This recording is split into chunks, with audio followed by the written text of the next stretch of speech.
going to be, folks will be continuing to check in, log in as we are getting started. And as they do, remind them, hi, Llewellyn, that they can introduce themselves and tell us who you're with and where you're located at in the IM section. You can IM in questions throughout the presentation, but I won't be able to answer them until we stop at specific points. But if Leslie is able to answer them, then she will. Otherwise, she'll create a parking lot for me and we will check in. And I'm going to get started. Now, for those of you who have seen me in person, you know that I try to bring a lot of personality to what I do. I'm going to try to translate that into this online webinar because, as we all know, slides can be boring sometimes. And these slides are, unfortunately, text heavy since it's a webinar. But I'm excited, so we're going to go ahead and get started. Oh my goodness, there's lots of you. That's great. I know there's also some federations joining us today. And if you're curious about what a federation is a nonprofit organization that represents other nonprofit organizations. Federations, there are some additional steps that you will need to take, including the federation spreadsheet, but everything I will talk about today applies to you as a federation and all of your member organizations as well. That is the key takeaway for you today. All right, let's get started. So first of all, this is the King County Employee Giving Program. We sometimes are confused with the King County CFC, but that is the combined federal campaign. That is for employees that happen to work in federal employees that happen to work in the geographic boundaries of King County, but they actually work for the federal government. We are the workplace giving program for employees of King County government. We have about 13,000 employees here at King County, and we raised $1.75 million last year for nonprofit organizations. Today's agenda, I'm going to tell you a little bit about the King County Employee Giving Program, about the application and eligibility, what to expect and timelines afterwards, and then a little bit about workplace giving in general, why I think it's important that it be a part of your funding portfolio. So about the King County Employee Giving Program, like I was just saying before, we are the workplace giving program for King County government employees. We are governed and established in King County Code. That's really important. That makes us an official part of workplace business. All charitable solicitations of King County employees must be done through the King County Employee Giving Program. So this is your opportunity to engage all of our amazing public servants. We conduct the annual giving drive in the fall, emergency or natural disaster drives that may occur throughout the year. We are a year-round philanthropic resource, and we also do special events during the annual giving drive. And coming in the future, we will also be offering volunteer for our employees and connecting to the nonprofits in the program. Employees can give in 3 major ways: payroll deduction, time donation, or direct check.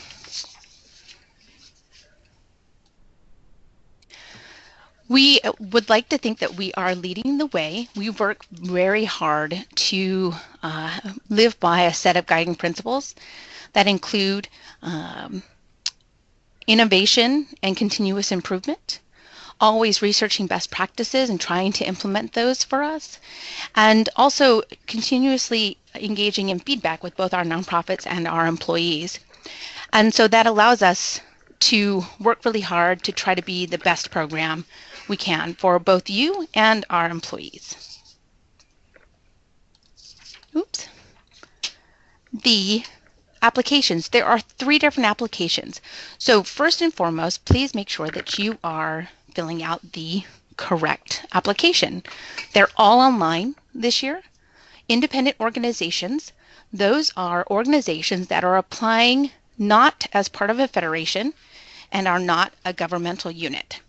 That is a majority of the applications that come through the program. Federations, like I was saying earlier, are an umbrella organization that represent other member organizations, and they help provide and do the vetting of their member organizations to meet our criteria, and then they apply in one bulk application. And then governmental units. Our King County Code allows governmental units of the state of Washington to apply and be in the program if they meet all of their eligibility requirements as well. If you are a governmental unit, some of this will not apply to you today. Please look at the website for further information on your eligibility requirements. Everybody can apply online, which is super exciting.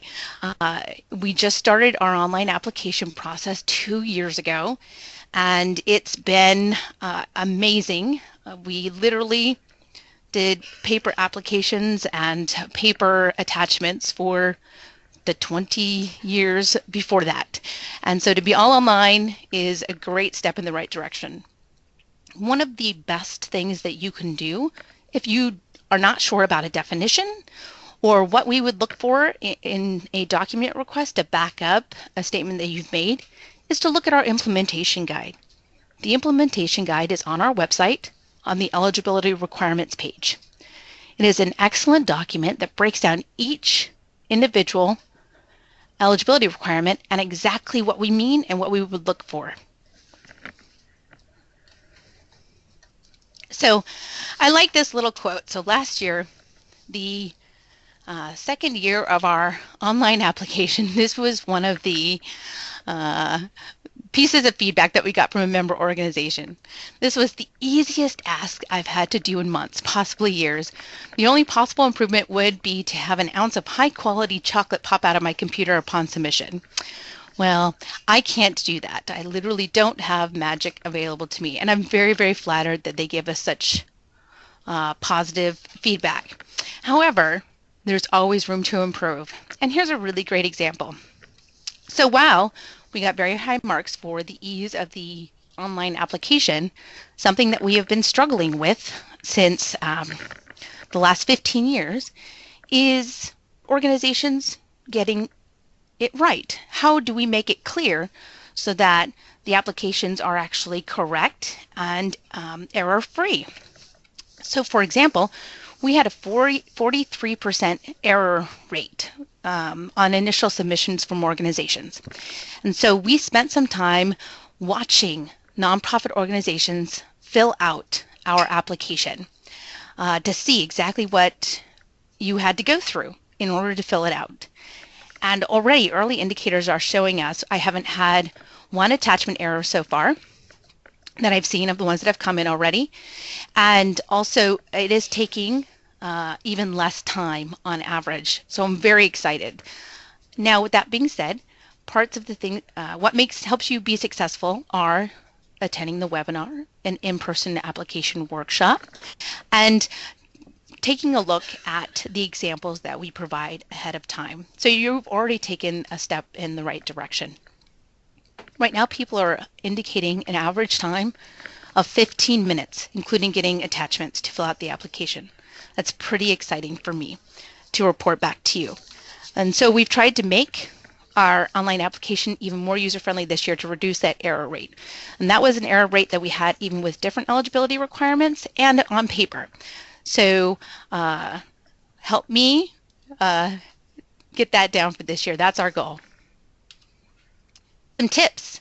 Have the King County application webpage open in another browser for quick reference if you need it, because we have all of the links there also. That way you don't have to necessarily navigate back and forth between pages on the online application. Have the required attachments ready ahead of time in a saved folder. When I was watching the nonprofits fill out the application during our evaluation, the ones that were most successful had already saved things in a folder ready to go. We have a mock-up available of the application on the website that you can download and pencil in if you want to, or look at it. Especially this is handy if you have somebody else who would like to see the application before you submit, because unfortunately our tool doesn't allow you to go in and save it and then come back. I always tell everybody that I'm just like you. I have to steal my Post-its from other people, even though I'm not supposed to. And I don't have much of a budget. And so we try to use tools that are as cost effective as possible. The current tool that we use only costs us about $130 a year. The fields marked with a red asterisk are required. If you miss a required field on the same page that you have to upload an attachment, it will make you re-upload those attachments. So please pay particular attention to the red asterisk. And then if possible, submit early. Because if there is an error, we would like as much time as possible to help you correct it. We really do have a policy of inclusion, not exclusion. I'm going to do everything I can to try to get you through the process. I used to write grants, and I remember the requirements of don't use a staple, use a paper clip, or make sure you don't put it in a binder, you put it in a folder, or whatever the case may be. And if you didn't do that exactly right, it might hit the recycle bin, right? You wouldn't even get a chance to be looked at. That's not my goal. My goal is to get you through as much as possible. But with that being said, the best way for me to help you do that is if we get it in as early as possible. Because everybody, we will see 60% of these applications come in that last week. And then it gets much harder for me to give one-on-one attention to everybody to get it going. This is the welcome screen of our online application. One of the things that we've added this year is, are you new or returning? This will help you only see the things that are relevant to your organization. But the big question is, how do I know if I'm new? You can click right there in the online application, or just go to my website and look and see if you were in the program last year. It's not if you applied, it's if you were actually eligible and accepted into the program. Now, the program is not competitive. We don't have a limited number of slots. If you apply, you are eligible, and it's on time and complete, then you will be in the program for the coming year. So if you were not in the program last year, you are new. And then that will determine what welcome page you see. So as you can see, if you're new, which I think most of you probably are on here, or actually I'm seeing some familiar faces, I will say we are excited to meet you, and I really am excited to meet you, as some of my returning organizations can attest to. Before you begin, like I talked about before, I recommend getting your attachments together. That number one attachment right there, the copy of the current Washington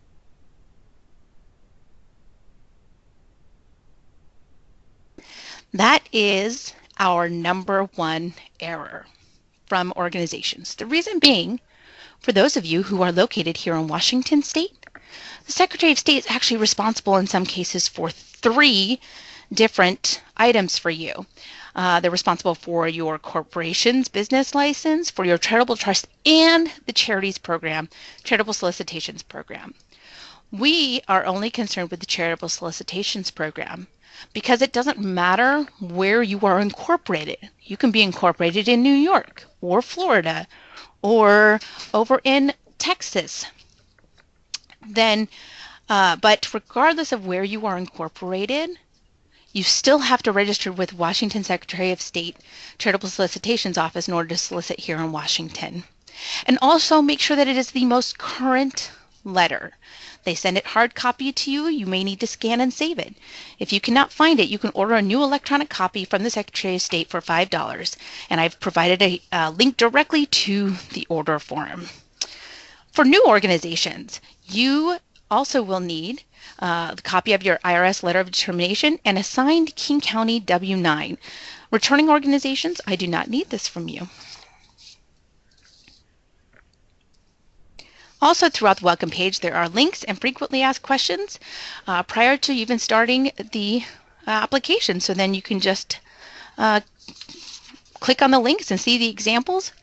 So the attachments, there are 3. Like I said, for new organizations, and just 1 if you are returning. So the King County W-9, here's the big deal on that. It has to be the King County. Please do not use the federal W-9. I know that you have a federal W-9 already filled out, ready to go on your computer, but I cannot accept that one this year. King County, as a government, has instituted a county-wide W-9 specific for King County. And I've included a link to download a blank right in the online application. And if you look in the attachments for our presentation today, you should be able to download the a blank W-9 right from our presentation in the attachment section. I'm hoping you can see it. I put them all up there for everybody to be able to download, including examples of the Washington Secretary of State Charitable Solicitations registration as well. For all of the other eligibility requirements, you should have documentation on file with your organization to substantiate the remaining requirements, and we do a random small sample of organizations each year asking for that additional documentation. So here are the examples, some two correct examples of the Washington Secretary of State Charitable Solicitations letter. The one on the left is the hard copy scanned and emailed in copy, and the one on the right is what an electronic copy may look like. And there's two different formats that they're coming out in this year. And so both of these are acceptable as long as they are not expired. That date in the letter must be after April 30th, 2015, and it is for your organization. Here is the example of the King County W-9. As I noted, it is available in the downloads and also on the website and directly linked in your online application. This does need to be signed, so don't forget to sign it and scan it back in. Here is a copy of your IRS tax determination letter. The reason we only asked for this once is because, generally speaking, these tax determination letters are issued only once unless you've lost it and need to ask for another one or something has changed about your organization. And I have seen some from 1928. They can be very old. So we just ask for it when you are new. We don't need you to provide it every year. All right. Best way to teach you about show you about the application is literally to walk through parts of it. Section 1 is nonprofit information. This information is Section 1, all of Section 1 is program information. So this is the legal stuff that I need, like the legal name of the organization, the actual physical address of the organization, tax ID, where your checks should be mailed to.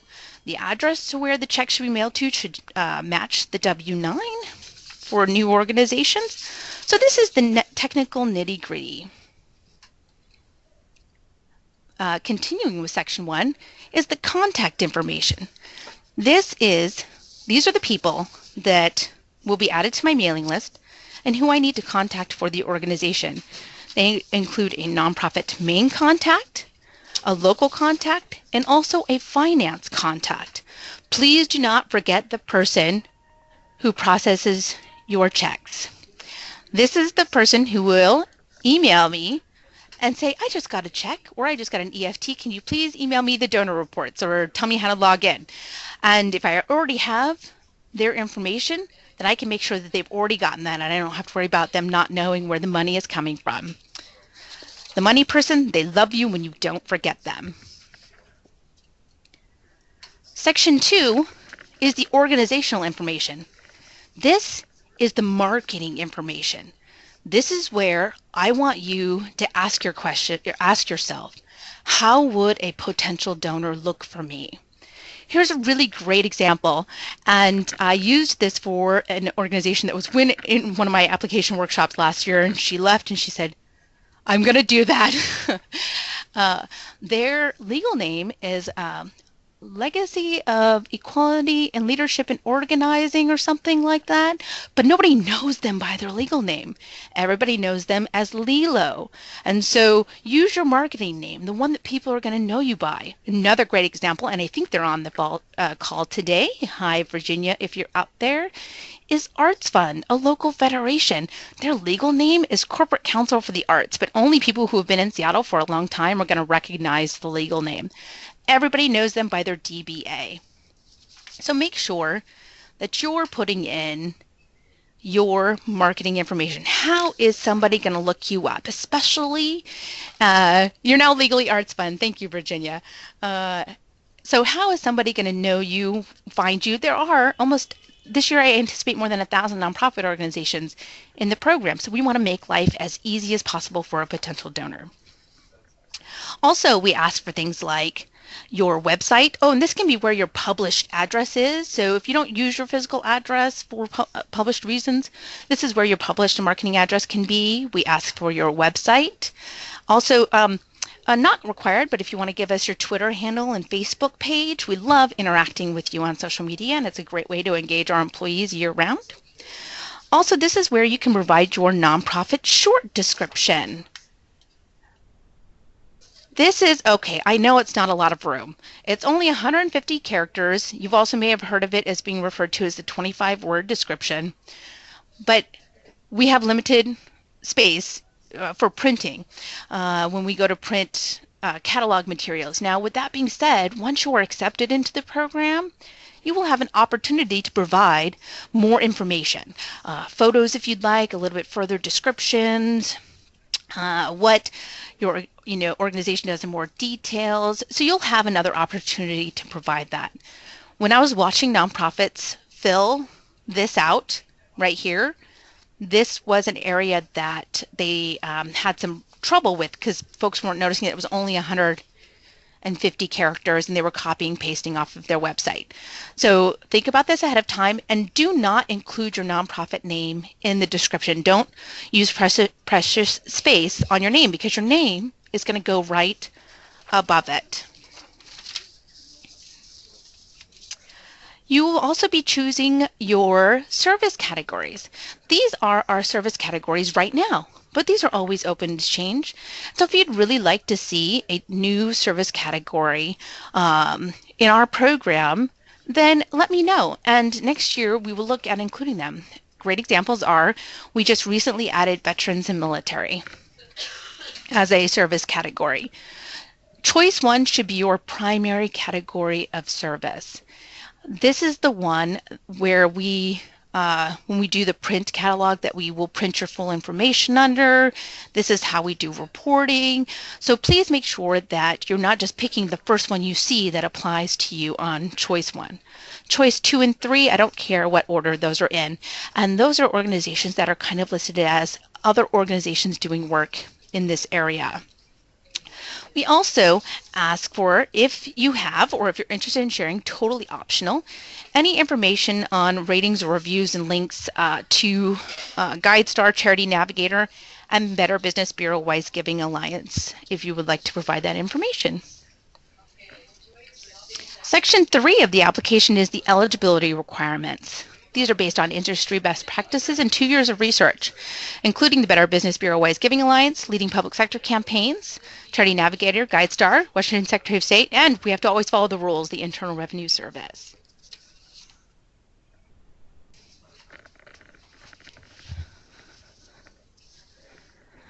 Also, so for the eligibility requirements, recognized by the IRS as having tax-exempt status under 501c3 or as a governmental unit of the state of Washington. Currently registered with the Washington Secretary of State Charitable Solicitations Office. At PERM, adherence to or claim a legal exemption from the non-discrimination policy. And turn in a complete and on-time application is the beginning. So when you are filling out the Charitable Solicitations registration, we ask you to provide a link to the Washington Secretary of State Charities Program website where your registration can be found. We have included a link directly to their main search page for that right there on the online application. This is also an area where we see errors because sometimes organizations will provide us with a link to their corporations page, but we don't want that. We want your charitable solicitations and charities program page. And so you can search right from there or look ahead of time, but I do have to tell you that if you just go to their homepage to try to search. It is a little confusing. In my evaluation with nonprofits, they had a hard time navigating the main page. And so that's why I've included the link directly to their main search. My top tip is for you to search just using a major keyword of your name. And the search results will give you more, but you're more likely to find yourself there.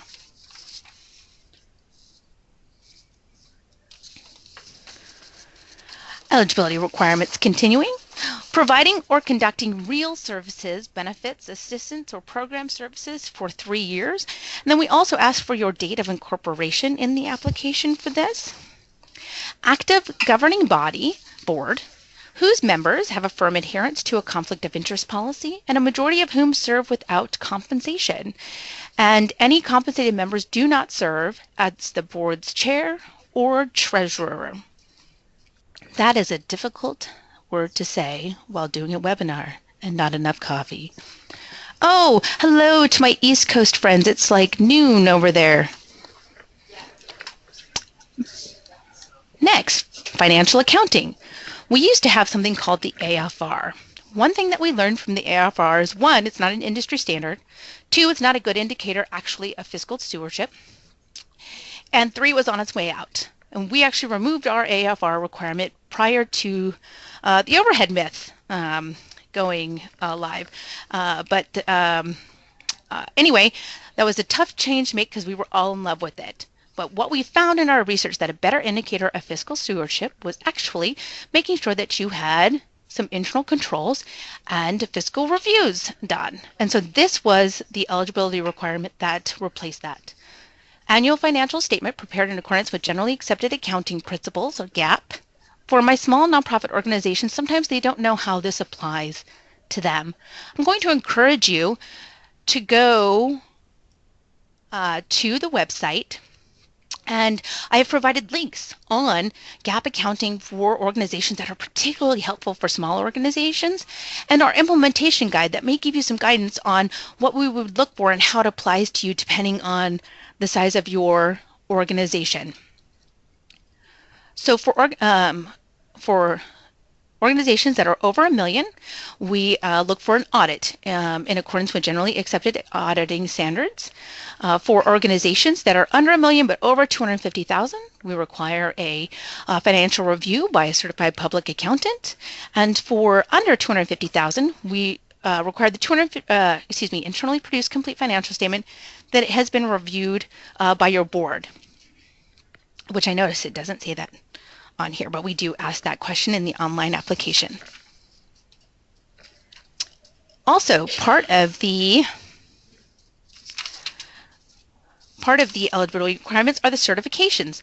This is a very abbreviated list of the certifications that are on the nonprofit application, because those are all legalese. But basically what they say is that you're in compliance with Washington laws governing charities. You won't sell or distribute donor list.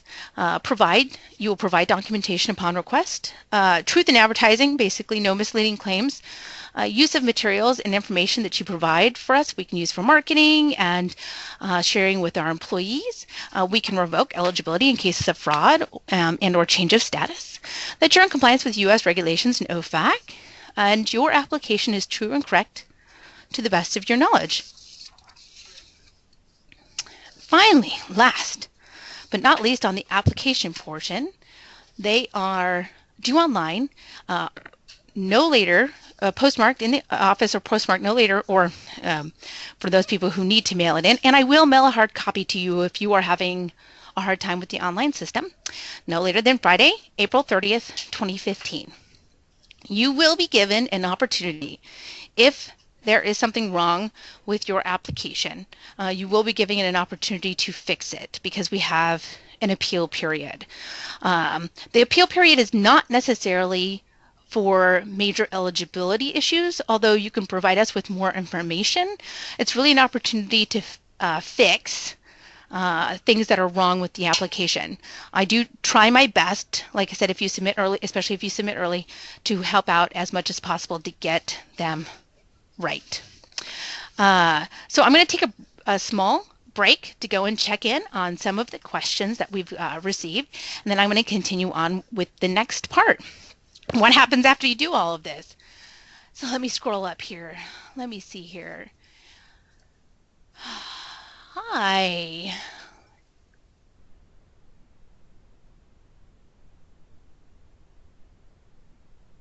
Yes, for the federations, returning question is the same regardless on charity member list. Correct. Yes, and you have the spreadsheet.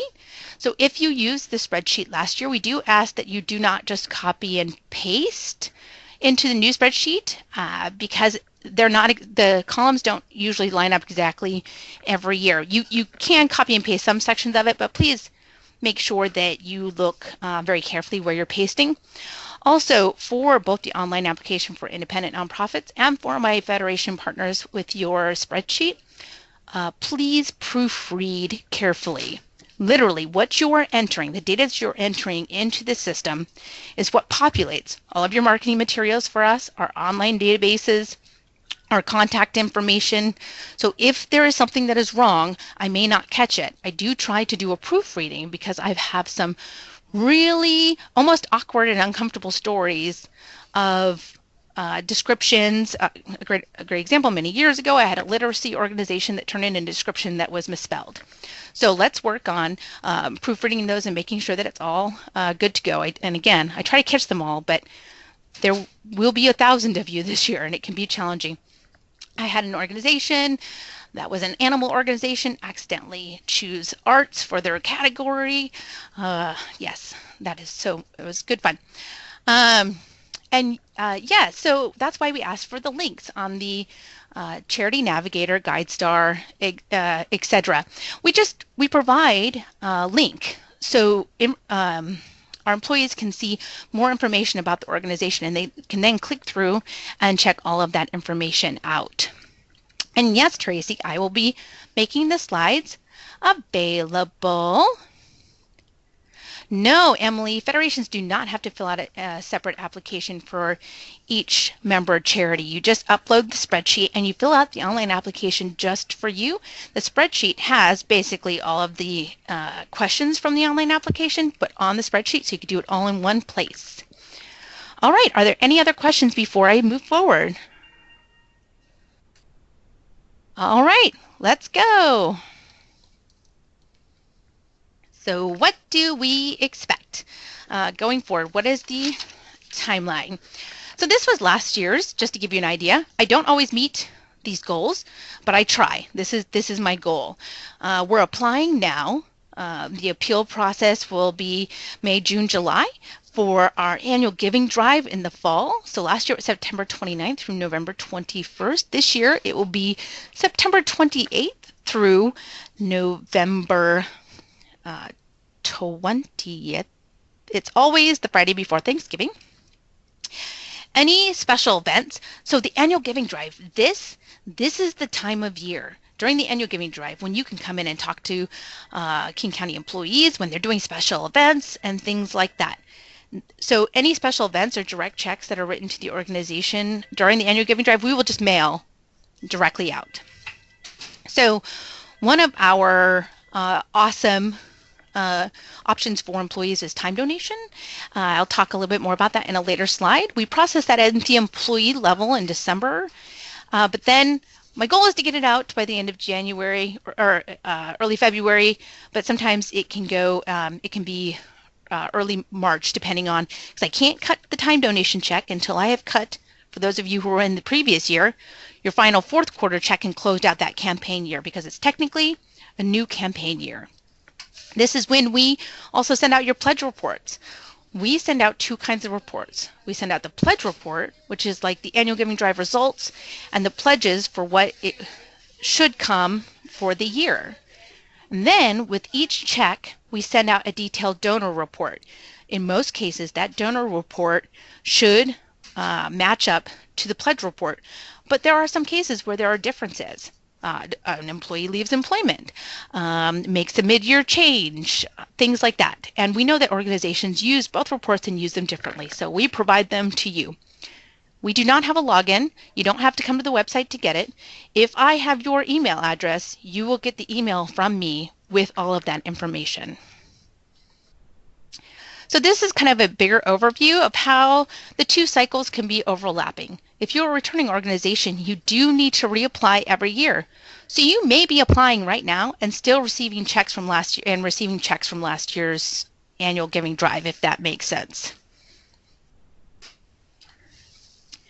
Here at King County, we have 13,000 King County employees spread all around King County. We do everything from driving the bus to sheriff's deputies. And in fact, I would say at least a third of our workforce is not in an office. And so we're always looking for creative ways, including our nonprofit expos, which we receive very high feedback mark from our nonprofit partners about, because I bribe my employees. I bribe them to talk to you, and I'm totally okay with that. And in fact, in the middle one, you could see somebody holding their passport, going around talking TKEXP in that first example. And so Nonprofit Expo is a great way to meet our employees. And I also recommend that if you have a King County employee already on your donor list, that you use that to snowball out your exposure to other King County employees. Because there is one of me, there is 13,000 King County employees, and then this year there will be 1,000 of you. And so my goal is to make those connections as efficient as possible between you and the employee. Like I said earlier, you will be given an opportunity to provide more information. We asked for info sheets. The one on the left, I provide this really basic Word template that you're welcome to use, but you don't have to use that exact template. Hearing, Speech, and Deafness Center, this is a great example because they did both, and they both look great, and so I wanted to show what they shared. I can then use this for marketing throughout the year on social media and information. I can't solicit, and neither can you year-round, but I can provide information about what you're doing. And then during the actual annual giving drive, we use this information to, we did fortune cookies and we put little statistics on them, or on our posters, we put, what your donation can do. Lots of great ways to share more information if you want. This is totally optional. And then this is how you are going to appear on our website. And somebody asked earlier about the links. So here's a great example, and they're on GuideStar. So employees and you each will have your own listing on our website. So this also increases your web presence. We also have a geographic map. If you look up in the right-hand corner under related information, people use our website all year round. I get emails for references and referrals, and people finding organizations. I need a nonprofit in my neighborhood that does this. They look on the map. I am trying to find organizations that provide this service. I look it up in your service directory. So while yes, payroll deduction and ultimately donations in general are one of our major goals, one major service that we provide both to you and to our employees and to the general public, because this is available to anyone, is this consolidated data source of information. That's a little bit more descriptive than some other things that you'll find somewhere else, let alone our just the PDF by service category. So it's really quite comprehensive for a workplace giving program. So why workplace giving? I am a huge advocate of workplace giving, and I always start by sharing my story of why I fell in love with workplace giving. So I always tell people that the reason that I always had to do so much fundraising for nonprofit organizations when I was younger was because I couldn't actually give any money. And I'm betting a lot of you know exactly what I'm talking about. I was constantly fundraising for organizations, but I could never write that check. I mean, I could, but then I would have been following it to the bank, and I'm not really sure it would have made it through. But I always wanted to be that kind of giver. And I come to work for King County. And gosh, it's been, 12, 13 years ago.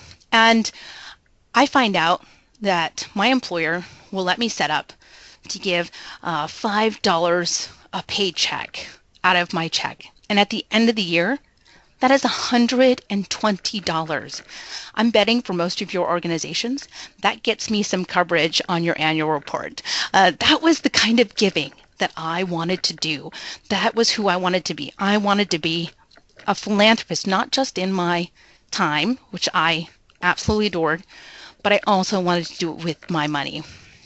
And to me, it was so completely empowering. And that is where my love affair started. And now I get to do it for a living, and I get to share the amazing benefits with nonprofit organizations and with employees. This is kind of an old chart, and we all know in the fundraising world and the development world that I've also written grants and special events for nonprofit organizations, that it's hard. We can't compare apples to apples, but we have to try to compare apples to apples, but fundraising is not always apples to apples. Well, one of the important things to note is where workplace giving falls in kind of the national average. Workplace giving is incredibly cost effective, and it's powerful because it's more than just fundraising. It's also relationship building in communities where you are, because you're gaining exposure, like in our case, 13,000, and building a relationship. And I get excited because it's, when we can lower the cost as much as possible, it's a really great tool. And we work really hard here at the King County Employee Giving Program to keep our costs below 12 cents if we can, to raise and administer a dollar. So the workplace giving national is around 16, which is still very good. And like I said, our average has been around 11 cents. There's no upfront cost, and so this cost is recovered after only if you get pledges. So if you don't get a pledge, it doesn't cost you anything. So also one of the great benefits is that it is a unique revenue source. One of our revenues is a unique revenue source, time donation. You literally can't get that outside of the employee giving program. Our employees are allowed to donate vacation time to nonprofit organizations one time, and up to 3 nonprofit organizations. So we can't do matching gifts because that is gifting of public funds. But we can do time donations because vacation time is an employee's time. And it's super, super exciting. I know I thought I saw Virginia. Yes, Virginia. I always hear from the Arts Fund how the arts organizations love this. Workplace giving are unrestricted gifts. You can use it where you need it most. Yes, Virginia, time donations do appear in the pledge reports. Anyway, so they're unrestricted gifts. You can use them where they're most needed, when you need it. Especially our natural disaster and emergency preparedness organizations really love this, because when something happens, they have to be ready to go right now. And having unrestricted gifts allows you to do that.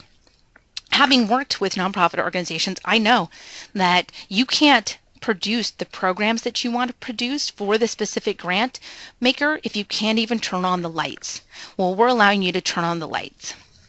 It's very donor-centric. Donors can give all in one place at one time.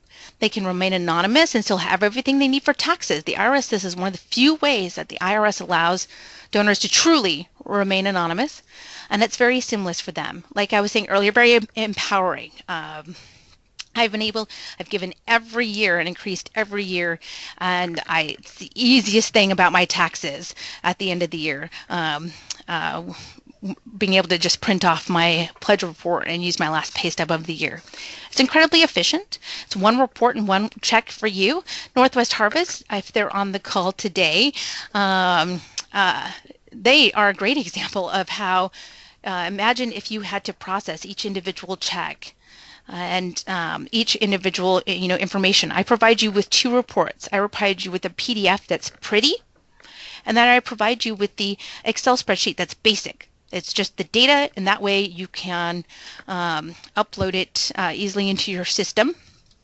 For those people who are anonymous, we redact their information, but we still put the donation amount and any notes that they send through. That way you can still track over time. It is low risk, no upfront cost, and you still other than the time that it takes to do the application. And we also help forward low-cost training opportunities to you. King County runs the Training and Development Institute, and we are often able to provide you with low-cost training, but also discounts to those trainings. And this is a really great benefit that I've been able to start sharing since last year, and we've had really great feedback on as well for the organizations that are local. And finally, I want to end with this slide, the power of payroll deduction. Like I was saying earlier, I have been giving now every year for the last 12 years that I worked for King County out of my paycheck, and I have increased it every year. And there are 4 organizations. I always give to around 6 to 7, but there are 4 organizations that I have given to every year in that time. Payroll deduction allows you to move from buying a book to building a library. People who give through payroll deduction, the research shows 3 to 6 times more over time, or over the year than a one-time gift. And so even if it's not me, even if it's not the King County Employee Giving Program, I encourage you to get workplace giving as a strategic part of your fundraising portfolio. It's not designed to necessarily replace some of the other fundraising, but to be a part of that greater package of options, and especially with the matching. I mean, we work with some of the most generous private sector folks in the area, and they have amazing matching gifts opportunities here. Have it be a strategic part of your fundraising portfolio. I know everybody knows, you all know I'm a little biased. I absolutely love this, but I do this because I know how amazing it can be for both organizations and for employees. That is my last slide today. So if you have any, well, actually, there's one more. There's my contact information. But you all probably have this if you found me today. Oh, great. Great question. So I will probably send acceptances out. So we try to deal with people who have issues first for appeals. So if you have an issue, you will hopefully be hearing late May, early June. And if you were accepted, you probably will not hear until June. And it will be by email if you are accepted. If there is an issue and you're denied and you need to appeal, you will get both an email and paper. Other questions? Oh, and also feedback loop. When you're done with the application, there is going to be an opportunity for a survey. Please take the survey and tell us how about your experience on this online application. I can only approve with more feedback.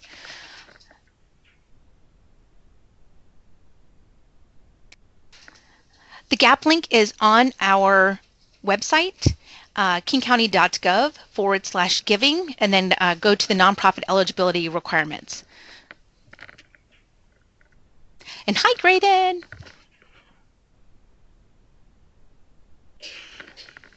Thanks, Michelle.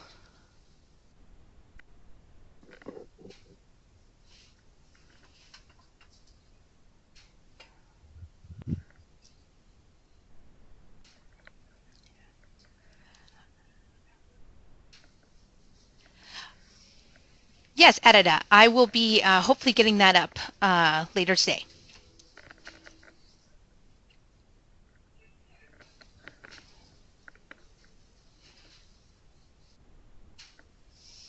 I'm excited for how many federations were on the call today. That's awesome.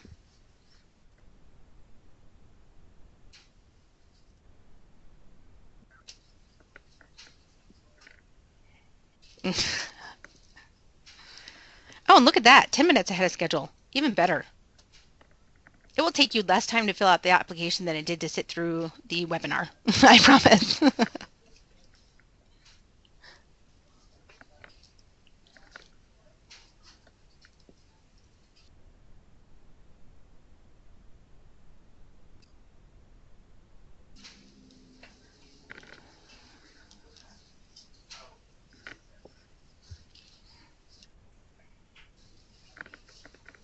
Ooh, great question, Virginia. No, organizations can only be federated or independent. They cannot be both. So if I get an application through both, I will go back to both the federation and the organization and say, okay, pick one.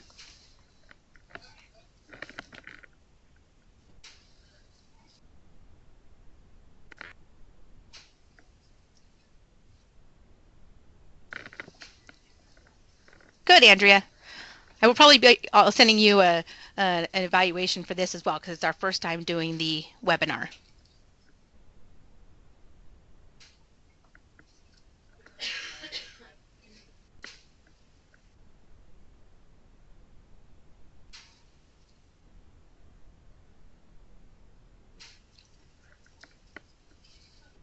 All right.